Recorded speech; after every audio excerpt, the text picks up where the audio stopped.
apektado ng Human Immunodeficiency Virus o HIV patuloy na dadaragdagan. Nagbabalik si George Bandola.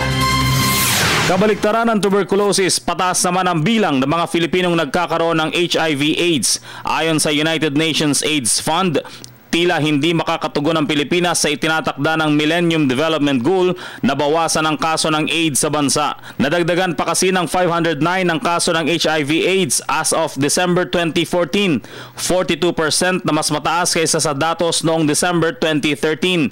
Ibig sabihin nito, umaabot na sa 6,011 ang kaso ng HIV/AIDS sa 2014 lamang, pinakamataas simula nang magkaroon ng recording noong 1984. 41% ay sa Metro Manila, 12% sa Region 3, 11% sa Region 4A, 10% sa Region 7 at 7% sa Region 11, habang wala namang may sakit nito sa ARMM. That, itself is already contrary to the Millennium Development Goals. It is also very contrary to the regional and global trends which are seeing a decline.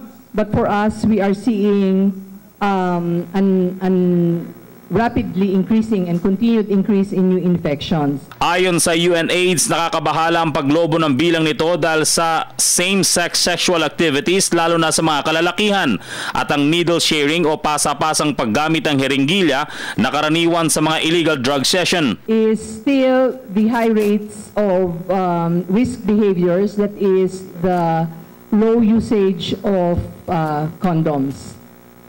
Consistently and correctly. Apart from men who have sex with men, next slide, we also have, I think, a unique situation in Cebu where you have an exploding infection among people who inject drugs. Kaya naman nais ng ilang mambabatas na mapaglaanan ng mas malaking pondo ang paglaban sa HIV/AIDS. I feel na if HIV/AIDS is a priority of the Department of Health, and the former secretary has even said that there is an epidemic, so he has acknowledged that, then ang sinasabi ko, then use this large amount sa syntaxes to address the HIV/AIDS problem and other programs of the Department of Health. Para sa Telebisyon ng Bayan, George Bandola.